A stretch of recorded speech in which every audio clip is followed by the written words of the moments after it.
यज्ञशिष्टामृतभुजो यान्ति ब्रह्म सनातनम नायं लोको असत्य यज्ञस्य कुतो अन्यः कुरु सत्तम। हे कुरुश्रेष्ठ अर्जुन, यज्ञों के परिणाम रूप ज्ञान अमृत को भोगने वाले योगी जन सनातन परब्रह्म परमात्मा को प्राप्त होते हैं। यज्ञ रहित पुरुष को यह मनुष्य लोक भी सुखदायक नहीं है, फिर परलोक कैसे सुखदायक होगा। जिसके जीवन में यज्ञ नहीं है, भगवान कहते हैं उसके लिए ये संसार जब सुख का घर नहीं, तो मरने बाद किस स्वर्ग की कामना वो करता है। Meaning, create your paradise right here right now on this earth with this body. Don't have any negative feelings in your heart. Do not nurture any negativity for anyone, neither for yourself nor for anyone. ना अपने लिए न दूसरों के लिए निषेध का भाव न करे, दुर्गुणों का चिंतन न करे। सीधी सी बात, जिसकी जैसी प्रकृति है वो वैसा आचरण कर रहा है, ये बात कह के तुम हट जाओ। द्वेष न करो, द्वेष न करो। जैसे ही तुम्हारे मन में यह भाव उठता है ना, ये बुरा, तुमने अपने ही मन में एक रेखा खींच दी बुराई की। अब तुम इसके बारे में सोचोगे, अपने मन में रेखा खींच के तुमने अपने वक्त खराब किया, लाभ क्या उसमें।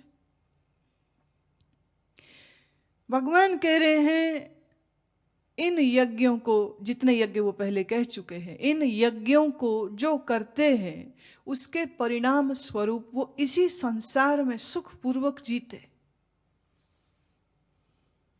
इसलिए धनी हो कि गरीब, शिक्षित हो कि अशिक्षित, हर स्थिति में और हर हाल में आनंद से जीने की कला को सीखिए। तुम्हारा जीवन यज्ञ में परिवर्तित हो जाए, सुखी हो। Don't create any conditions that I will be happy only then when, fill in the blank. सबका अलग अलग है। मैं तब खुश होऊंगा जब ये हो जाए, ऐसी कोई शर्त ना रखो। बेशर्त जियो, हर क्षण को भरपूर ढंग से जियो, हर घड़ी को अति स्नेह से जियो।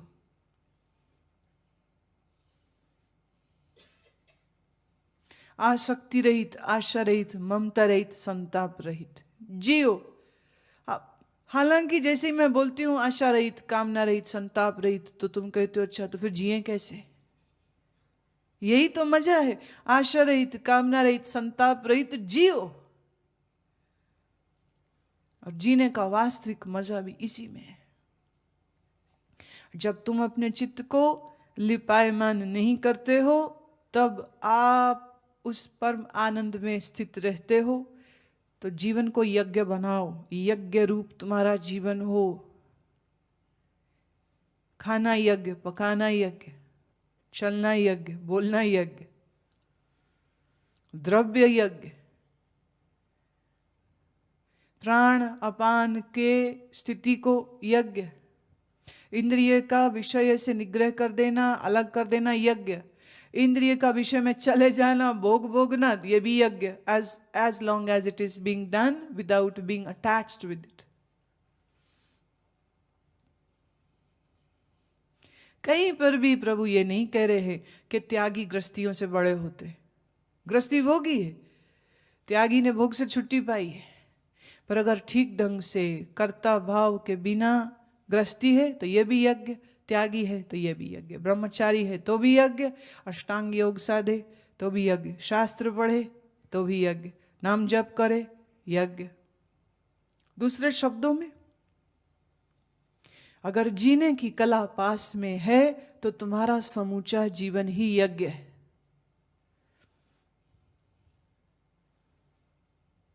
इतना सुंदर जीवन, पर यह कुरूप कैसे हो गया। तुम्हारे ही कर्ता भाव की वजह से ये कुरूप हुआ। जैसे ही तुमने मैं मेरी की छाप लगाई, गंदा हो गया। कहावत है ना, एक गंदी मछली सारे जल को खराब करती है। ऐसे ही ये एक कर्ता भाव तुम्हारे समस्त जीवन के आनंदों का, सुखों का हरण कर लेता है।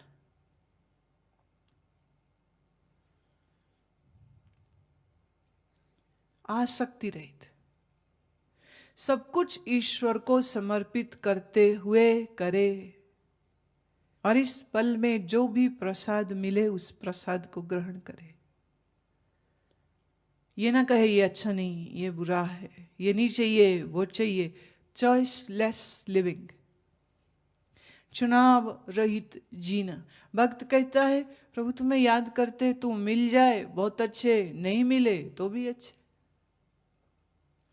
हम ध्यान धारणा प्राणायाम करते हैं, समाधि हो जाए तेरी कृपा, नहीं हो जाए अभी योग्य नहीं होंगे इसलिए नहीं हो रही। दिक्कत क्या है, तुम थोड़ी सी साधना करने लग जाओ और फिर अपेक्षा करते हो कि अब समाधि भी हो जानी चाहिए, और जब नहीं होती तो फिर तुम झल्लाते हो, परेशान होते हो, खिन्न होते हो, दुखी होते हो, गुस्सा होते हो। कभी गुरु पे मेरी समाधि नहीं लगवा रहा, कभी खुद पे समाधि नहीं लग रही। अपेक्षा बड़ा दुख देती है, समाधि की अपेक्षा भी दुख देती है।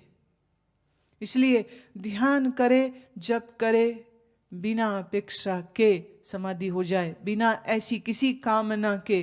तुम कहोगे फिर करें क्यों?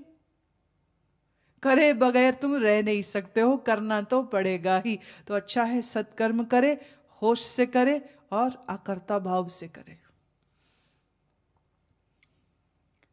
मेरे पास एक ब्रह्मचारी रहा कोई 6-8 महीने। जब बैठे मेरे पास कहे मुझे समाधि कब होगी। मैंने कहना जब होगी तब होगी। बोले ये जब कब होगा, मैं कभी तो हो ही जाएगा। कुछ समय यहीं रहा आश्रम में। इतना कड़वे स्वभाव का वह रोज प्रतिरोज होने लग गया, क्योंकि उसे क्रोध आता है।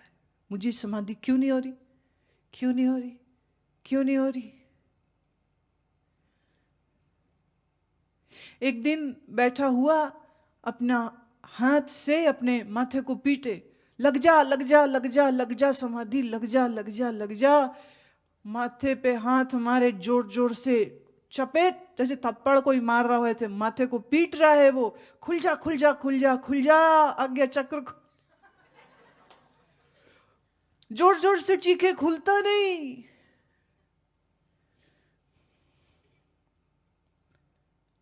पागल हो गया।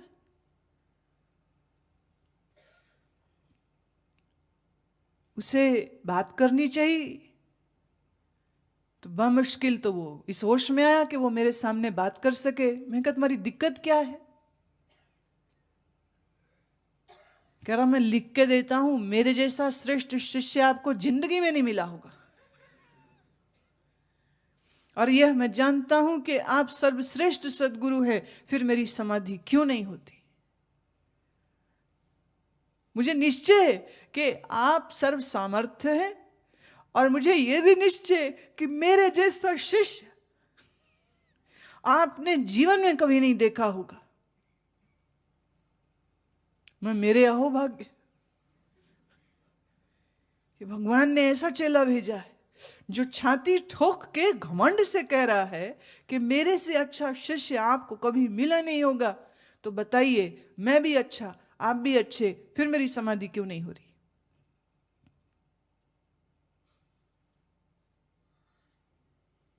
मैंने कहा तू समाधि का नाम भी नहीं लेगा आज के बाद, तू ध्यान भी नहीं करेगा आज के बाद, तू जाके गौशाला में काम कर कुछ दिन। कहता गोबर उठाने आया था यहां, मैं अब तो यही उठाना पड़ेगा। जितना गोबर तेरी खोपड़ी में है, जब तक वो साफ नहीं हो जाता है तब तक कुछ नहीं होने वाला तेरा।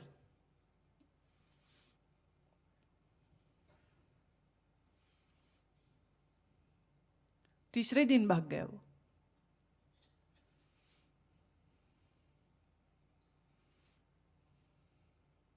जिद के साथ साधना भी न करो। करके रहूंगा, ये भी अहंकार है। क्या करके रहोगे? कौन सा मेडल मिलेगा, कौन सा सर्टिफिकेट मिलेगा जिसको तू दीवार में टांग के पूरी दुनिया को दिखाना चाहता है? मुझे निर्विकल्प समाधि हो गई है, तुम्हें नहीं हुई है। ये फिर महत्वाकांक्षा का जाल है, ये फिर वासना का जाल है। एक समय में धन महल मकान के लिए थी, आज समाधि के लिए। क्यों? गुरु गोरखनाथ का वचन है, हसीबा खेलीबा ध्यानम, ध्यान को हंसते खेलते करो। Don't get too serious in this. Don't look for any objective, don't look for any goal, do not wait for anything to happen when so much is happening in this moment. इस पल में जो अमृत बरस रहा है, उस अमृत में तो स्नान नहीं कर रहा और बैठा रो रहा है, बादल कब बरसेंगे। अरे अंधे देख तो सही, कितनी घनी वर्षा हो रही है। जो हो रहा है उसके लिए आह्लादित नहीं है, जो मिल रहा है उसके लिए धन्यवाद नहीं है। अजब सूची दिमाग में बना के बैठे, ये होगा तो मुझे सुख। सांसारिक आदमी ने सांसारिक सूची बनाई है और धार्मिक लोगों ने धार्मिक सूची बना के रखी। एक सन्यासिनी मेरे पास आई, कहती मैं 65 साल की होगी हूं, अभी तक एक भी चक्कर नहीं खुला, एक तो खोल दो। मैं अब से पहले 6 गुरुओं के पास गई हूं, वो 6 के 6 गुरुओं ने धोखा दिया मुझे। अब मैं आपके पास आई हूं, एक चक्कर तो खोल दो।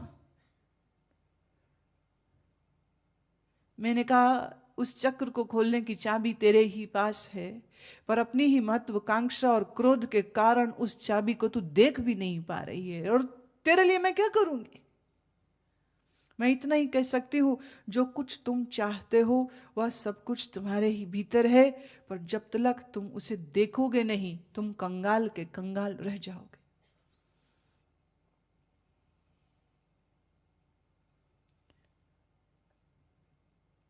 निरासक्त,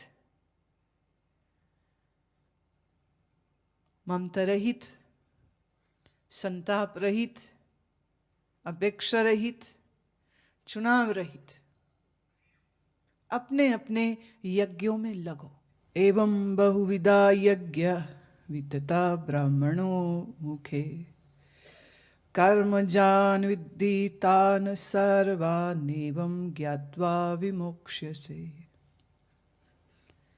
ऐसे बहुत प्रकार के यज्ञ वेद की वाणी में विस्तार किए गए हैं। उन सबको शरीर, मन और इंद्रियों की क्रिया द्वारा उत्पन्न होने वाला जान, इस प्रकार तत्व से जानकर निष्काम कर्म योग द्वारा संसार बंधन से मुक्त हो जाएगा।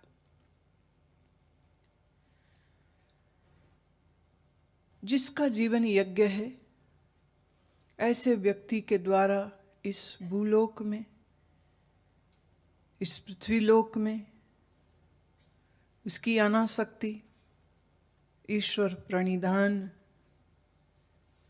अहंता ममता का त्याग और कर्मों में बलि भांति प्रकार समर्पित भाव से जब वो कर्मों को करता है, सुख है, स्थिरता है, विश्राम है। और जब वो देह छोड़ता है, जब उसकी यह शरीर समाप्त होती है, तब भी वह उसी अनंत के स्वरूप में लीन हो जाता है। एवं बहुविधा यज्ञ वितता ब्राह्मणों मुखे, ऐसे बहुत से प्रकार के यज्ञ जितने शास्त्रों में कहे, भगवान कहते वो सब यज्ञों का वर्णन मैं तेरे लिए कर चुका। जप यज्ञ, द्रव्य यज्ञ, स्वाध्याय, राजयोग की साधना, प्राण को अपान में, अपान को प्राण में स्थित करना, इंद्रिय का मन में और मन का प्राण में निग्रह करना, यह भी यज्ञ है।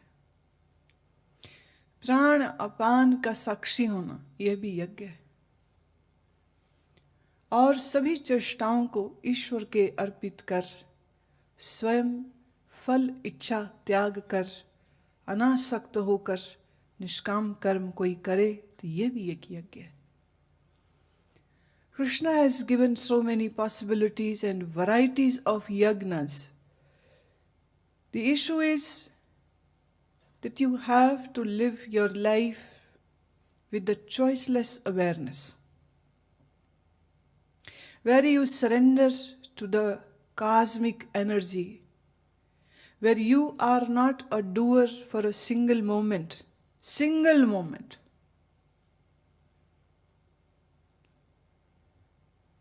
वो एक पल के लिए जो कर्ता भाव आता है वह तुम्हारे किए गए समस्त यज्ञों के फल को नष्ट कर देता है।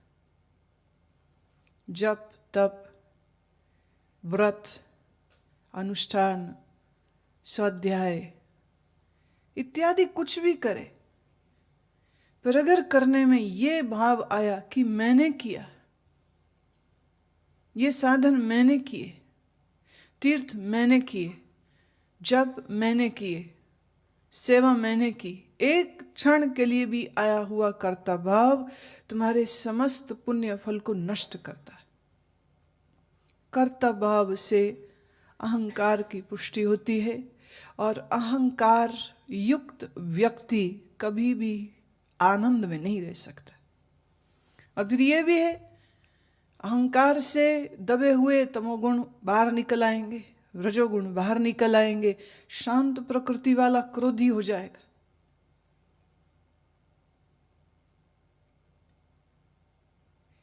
ये तमस और ये तुम्हारा रजोगुण सत्व गुण के द्वारा तभी तक दबा है जब तक तुम चेष्टा करते हो। फिर कह दूं, मन की मूल प्रकृति में तमोगुण है ही, रजोगुण है ही। इनको टोटली इराडिकेट, समूल जड़ से इनका निवारण नहीं होगा। तुम्हारे शरीर के बनने में, तुम्हारे मन के बनने में ये सभी गुणों का कार्य काम है, सक्रिय रूप से काम कर रहा है। इसलिए तुम अविवेक से एक क्षण को भी नहीं जी सकते हो। यह समझो, सर्कस का या मदारी का खेल खेलने वाले बांस गाड़ते हैं, बीच में रस्सी बांधते हैं और उस रस्सी के ऊपर तमाशा दिखाने वाला चलता है। एक एक पांव सदा हुआ, नीचे कुछ है नहीं, कोई जाल नहीं बिछा, गिरा तो जमीन पर हड्डी टूटेगी, जान भी जा सकती। एक एक कदम सदा हुआ वो चलता है। कल्पना कीजिए कि वो पूरी रस्सी को तो पार कर गया होश से, पर आखिरी जो 2 कदम बचे वहां वो बेहोश हो जाए, या लोगों की तालियां बज रही हैं, लोग चिल्ला रहे हैं, उसका ध्यान उस तरफ चला जाए और वो आखिरी 2 कदम वो बेहोशी से चले। 2 कदम क्या, वो 1 कदम बेहोशी का काफी है उसको गिराने के लिए।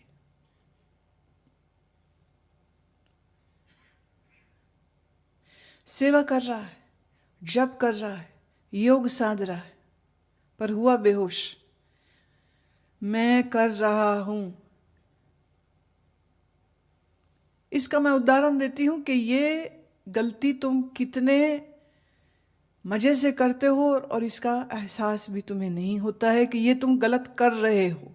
लगता है बड़ी इनोसेंट सी बात, जैसे तुम्हारे घर में संत पधारे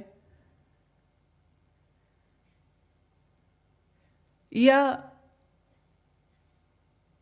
तुम गुरु के पास बैठे कुछ साधनात्मक ज्ञानात्मक वचन सुनते हो, बड़े आह्लादित हो रहे हो, बड़े प्रसन्न हो, बड़े आनंद में हो, और आनंद में बेहोश होके, या यूं कहो बेहोशी तो थी ही, तो उसी बेहोशी की वजह से कहते हो हमारे भाग्य कितने अच्छे हैं,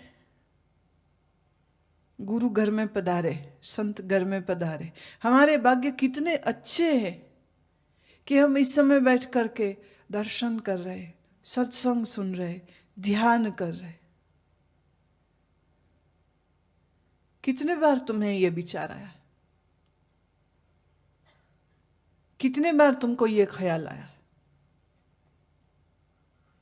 तुमने तुलना की अपनी दूसरों के साथ। वो दूसरे तुम्हारे भाई बहन, परिवार के लोग, तुम्हारे मित्र, वो पैसा, फैशन, कपड़े, शेयर मार्केट में लगे हैं। और जब तुम उनको देखते हो इस तरह का जीवन जीते, तो तुम्हारे चित्त में सहज से ही भाव आ जाता है, कितनी कृपा है भगवान की हमारे ऊपर, हमारी कितनी अच्छी किस्मत है, हम ये सब नहीं कर रहे। ये वाक्य बड़ा निर्दोष लग रहा है, पर ये निर्दोष है नहीं। संत तुम्हारे घर पधारे, तुम आनंदित हो। आनंद का प्रगटाव यूं भी हो सकता है कि आपकी कितनी कृपा है कि आप यहां पधारे।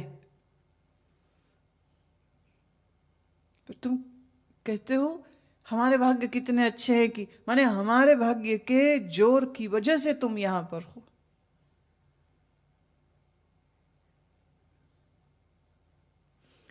राम शबरी के पास जाते, शबरी ये नहीं कहती कि मेरे इतने सालों के तप और इंतजार के फल स्वरूप राम पधारे हैं। वो कहती, राम तेरी कितनी कृपा है कि तू अंततः आया तो सही, मुझे तो लगा तू आएगा नहीं। गुरु मतंग ने ऐसा कहा था कि आप आओगे, पर मुझे विश्वास नहीं होता। रोज राह तकती, रोज निराश हो जाती, और रोज यह गिनती कि मैं नीच जात की हूं, मेरे में गुण कोई नहीं है, ज्ञान कोई नहीं है, सुंदर नहीं हूं, बुद्धि अच्छी नहीं है। राम क्यों आएंगे? मेरे पास 1000 कारण थे कि राम क्यों आएंगे, लेकिन आप फिर भी आए, आप फिर भी पधारे। मैं धन्यवादी हूं। अयोग्य को आपने ये अवसर दिया कि आपको करीब से मैं देख पाऊं, आपसे चर्चा कर पाऊं, आपकी छत्र छाया में, आपके सानिध्य में स्वयं को कुछ पल विश्राम के दे सकूं। शबरी ये नहीं कहती है कि मेरी किस्मत कितनी अच्छी है। ये जो सुनाने की प्रवृत्ति है, ये बड़ी नीच है। सुनाने की कि मैंने कितना किया।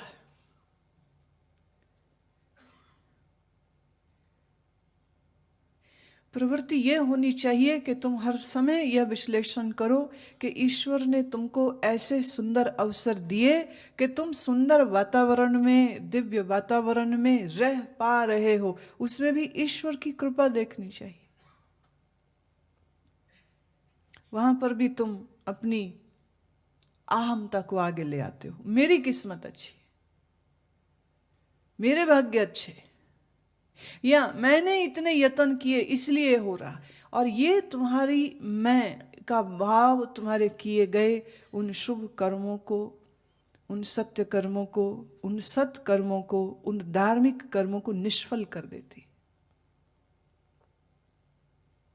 So choice is in between doing good actions with the feeling of non-doer, or doing good actions and being a doer. और मुश्किल ये है कि ये कर्ता भाव जब तक अंदर है, तुम शुभ करो तो भी आएगा, अशुभ करो तो भी आएगा। भगवान ने कहा था पिछले प्रसंग में कि तू अपने आप को यंत्र देख, और तेरे द्वारा जो कार्य कराना है परमात्मा को, वो करा लेगा। Don't you ever dare say that you have done it. Because when you say this language, it just shows your egoism. So please be watchful and keep on reminding yourself that you are nothing more than a tool.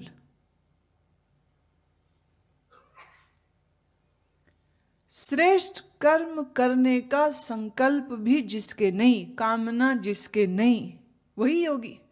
यही कर्म योग है। तुम सब करते हो और सब कुछ बड़ी कुशलता पूर्वक करते हो, और बिना किसी रिजल्ट, बिना किसी फल, बिना किसी लाभ की उम्मीद से तुमने दिल से किया, सब किया, और फिर नतीजा अच्छा ना मिले, दुख नहीं होता, क्योंकि तुम तो यंत्र थे।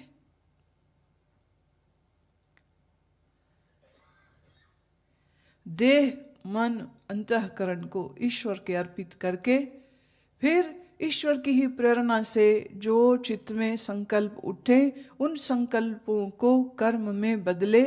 लेकिन इस कर्म के करते हुए या संकल्प जो चित्त में आए हैं, उन संकल्पों के अनुसार कार्य करते हुए इस बात का ध्यान हमेशा हमेशा हमेशा बना रहना चाहिए, मैं नहीं कर रहा हूं, वो करवा रहा है।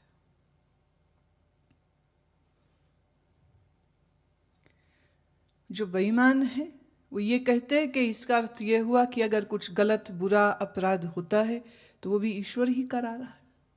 ये तमोगुणी बुद्धि के इंसान के लिए ये ज्ञान है नहीं। पहली बात तो ये,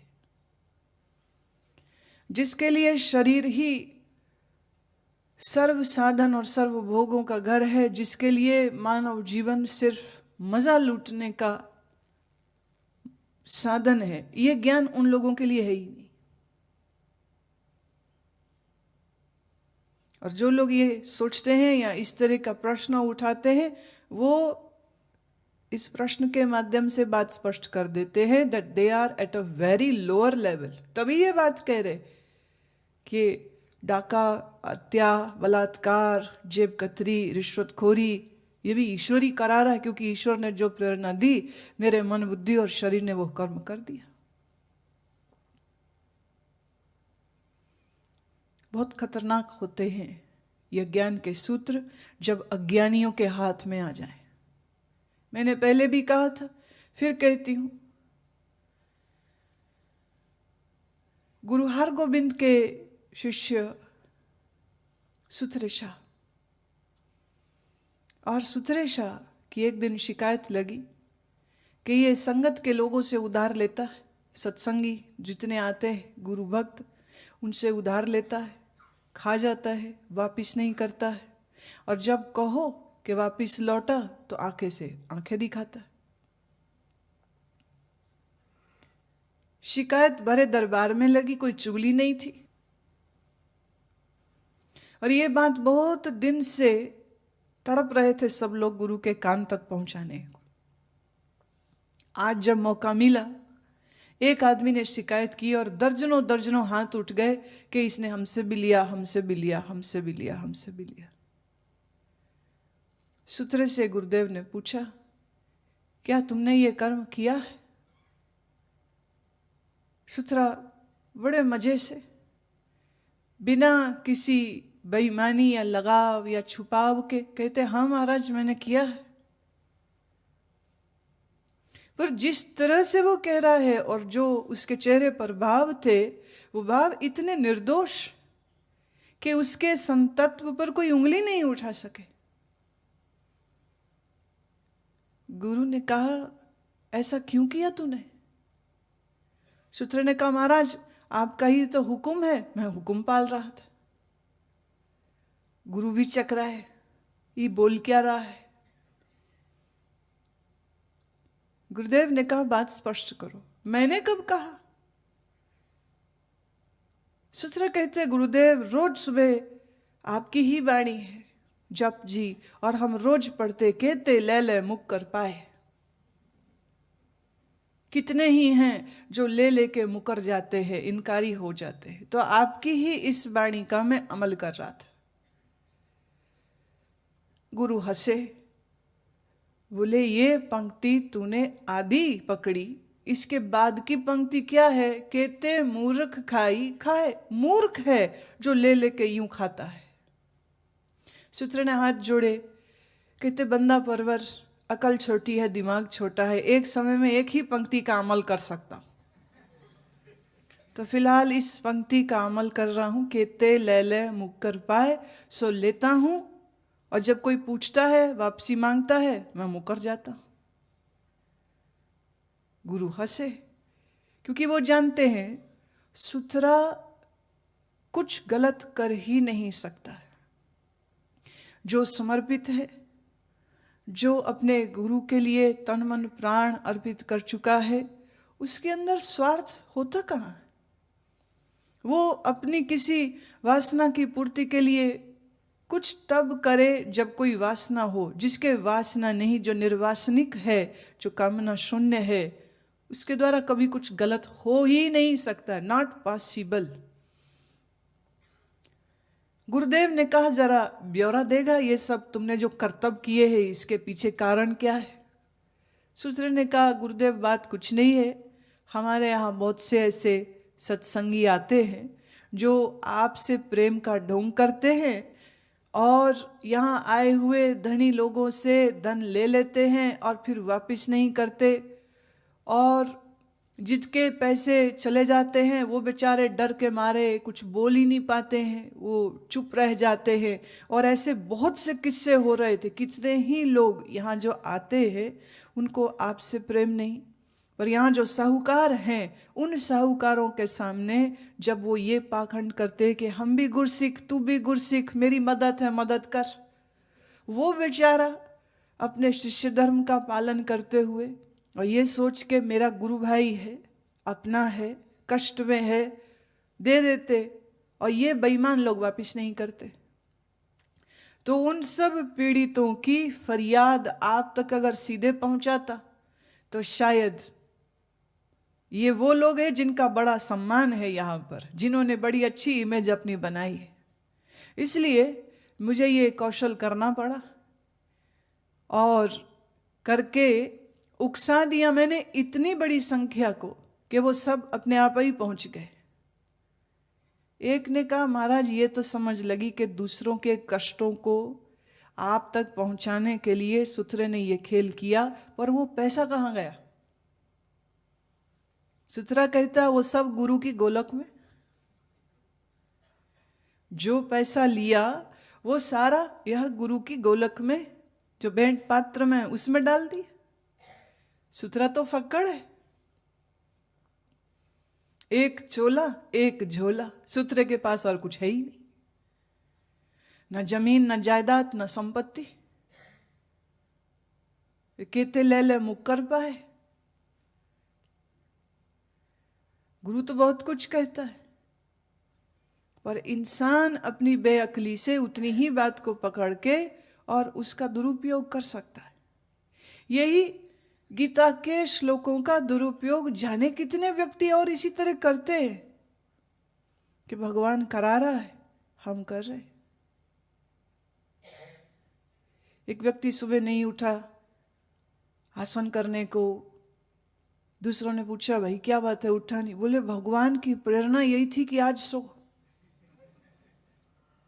आज नहीं उठना। अंदर से प्रेरणा ही नहीं आ रही, और भगवान जो प्रेरणा देते हैं हम तो वही कर्म करते। गुरु तक बात पहुंची। माने एक तो बेईमान, ऊपर से झूठे।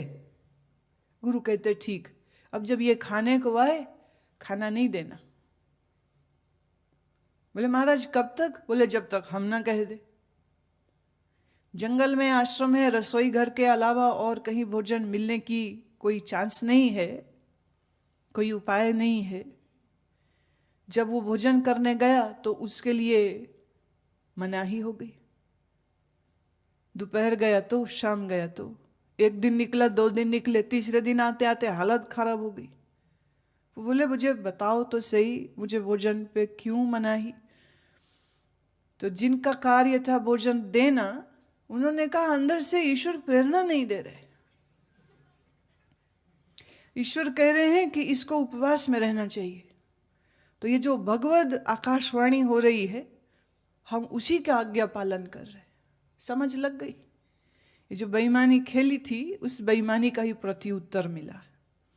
तो ये ज्ञान तमोगुणी, स्वार्थी और राजसिक व्यक्तियों के लिए नहीं है। जो ईश्वर परायण है, जो अपने चित्त में सत्व गुण और प्रेमा भक्ति को धारण किए हैं, ये ज्ञान उन्हीं के लिए।